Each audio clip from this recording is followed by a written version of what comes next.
Hi everyone, I know it's been a long time here. Um, I was trying to figure out a way to get this all fixed. The website will not be able to be fixed as it was, so I'm working on another place to put this. So right now we're going to do, as I said in the emails, upload it to this this YouTube channel.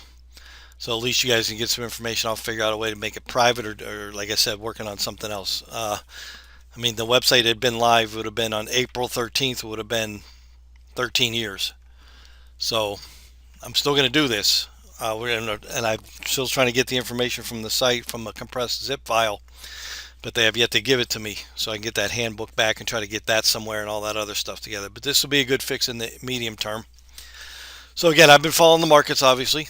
We made this move up on beginning of November here, but I really haven't gone anywhere since then. So we made that higher high.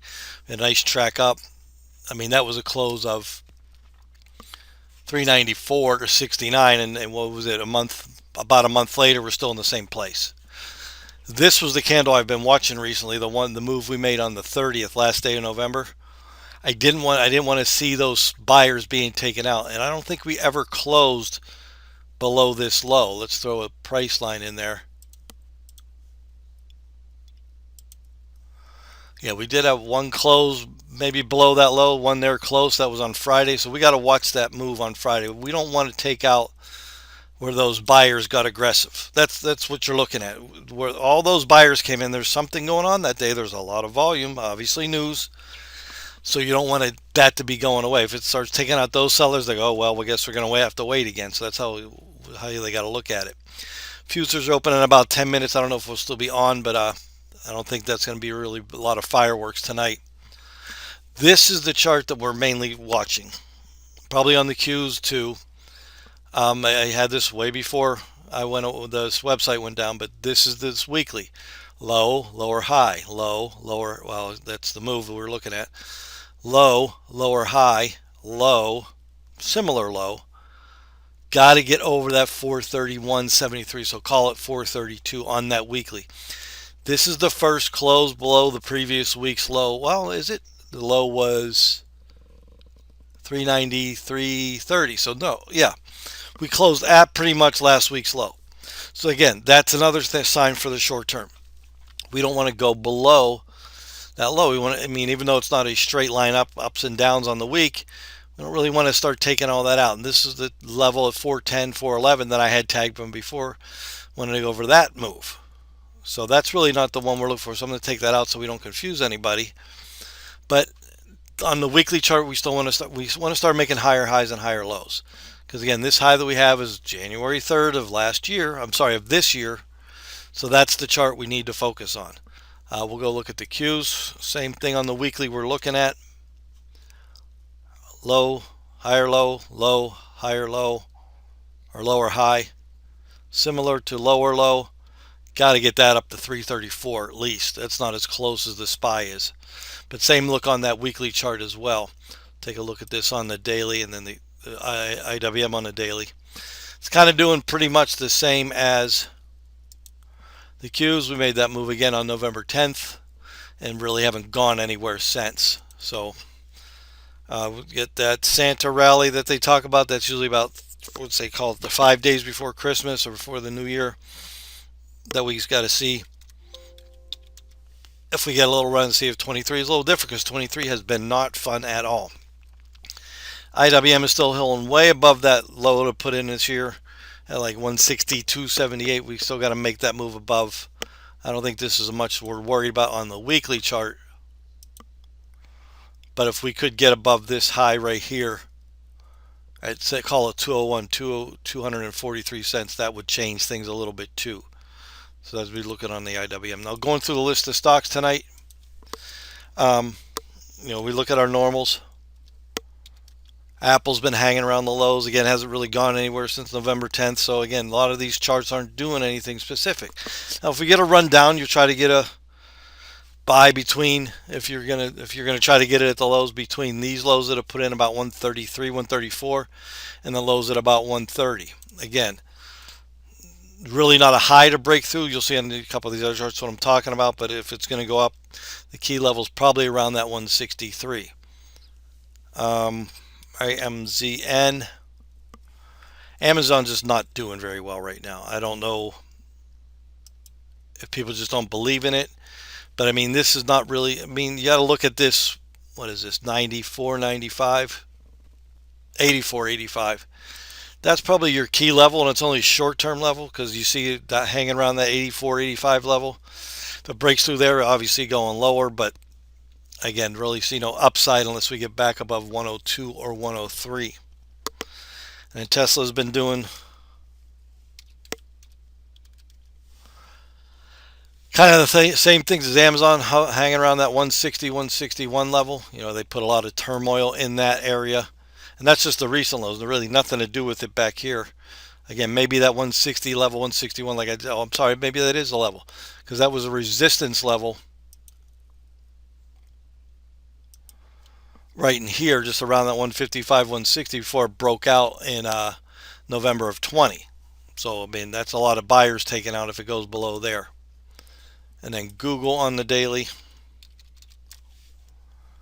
Again, watching those lows. Let's take this fib off. I mean, it's got to get above that 103, 104 level. Then you maybe have some support down there at 80, 84, 85, like kind of like in the Amazon area. So what I found going through things, all the charts today, you know, Netflix, I'm looking for interesting, something we can make money on. Netflix kind of interesting. It's filling the gap from the big drop in last April or April. So if it gets through there, because typically what happens here is that if anybody that owned it back in April here, they're like, okay, I'm going to hold on to it. If I get back to even, I'm just getting out. I don't want to deal with it anymore. That's how the psychology of this works. So if it can get through there, it can make a good run. Where can it go to? Otherwise, you can always, again, remember I said that halfway move 288 area between. You see that's an area dance on. That's never an exact number. But if you go to the weekly on this, there's the gap. It could maybe go to 406. I'm looking at this resistance level up here where it was resistance before. 400, let's call it. Let's do a nice round number. So that should be looking for on Netflix. Then we have, look at the rest of these on the weekly chart. Lowe's, Home Depot, and Visa. I'll pull it up on the daily. It's not going to make a whole lot of sense. See, that looks pretty good there. It looks pretty bad there. But if you go to that weekly chart on Lowe's, you see the run down here, and then you see we've been up here twice. Again, these with all these different moves, you don't have exact numbers. But call it around the 215 area. That was support in here back in February. Was basically kind of resistance here right after that in April. Resistance when it made the move in August, and resistance when it again made the move in November.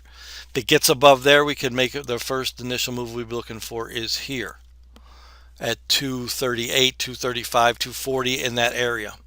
It's the same kind of chart on Home Depot, looking for